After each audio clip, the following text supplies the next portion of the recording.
একটা গাড়ির regular engine oil change করা কেন খুবই গুরুত্বপূর্ণ চলুন আজকে ভিডিওতে জেনে নিই। Number 1, it keeps the engine clean. সময়ের সাথে ডার্ট, ডেব্রিস এবং স্লাজ ইঞ্জিনে জমা হয়।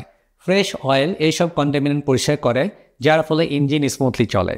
নাম্বার 2 হলো আমি বলবো লুব্রিকেটিং মুভিং পার্টস। তার মানে হলো ইঞ্জিনে যে অনেকগুলো ফাস্ট মুভিং মেটাল পার্টস থাকে, যেমন পিস্টন, ক্র্যাঙ্কশ্যাফট, ক্লিন অয়েল এই পার্টসগুলোকে আপনার লুব্রিকেট করে, ফলে ফ্রিকশন কমে যায় এবং ইঞ্জিন ওভারহিটিং থেকে রক্ষা পায়। থার্ড নাম্বার হলো ইট ইমপ্রুভস দ্য ফুয়েল এফিসিয়েন্সি।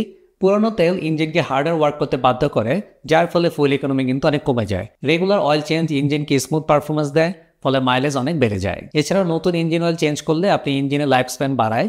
পুরাতন ডিগ্রেডেড অয়েল ইঞ্জিনের ড্যামেজ সৃষ্টি করতে পারে, যার ফলে আপনার কিন্তু কস্টলি রিপেয়ারও দরকার হতে পারে। এই কারণে রেগুলার ইঞ্জিন অয়েল চেঞ্জ ইঞ্জিনের লাইফ স্প্যান বাড়ায় এবং ব্রেকডাউন কমিয়ে দেয়। নতুন ইঞ্জিন অয়েল ইঞ্জিনের হিট ডিসিপেট করতেও কিন্তু সাহায্য করে, কারণ পুরাতন অয়েলের ক্ষমতা কমে গিয়ে ইঞ্জিনে ওভারহিটিং হওয়ার সম্ভাবনা বাড়িয়ে দেয়। নাও কোশ্চেন ইজ, কত হাজার কিলোমিটার পর পর আপনি ইঞ্জিন অয়েল চেঞ্জ করবেন? আপনি যদি মার্কেটের সেরা ব্র্যান্ড মোবিল ওয়ান ইউজ করেন, এটা ফুল সিনথেটিক অয়েলটা দিয়ে আপনি 8 থেকে 10,000 কিলোমিটার পর্যন্ত চালাতে পারবেন।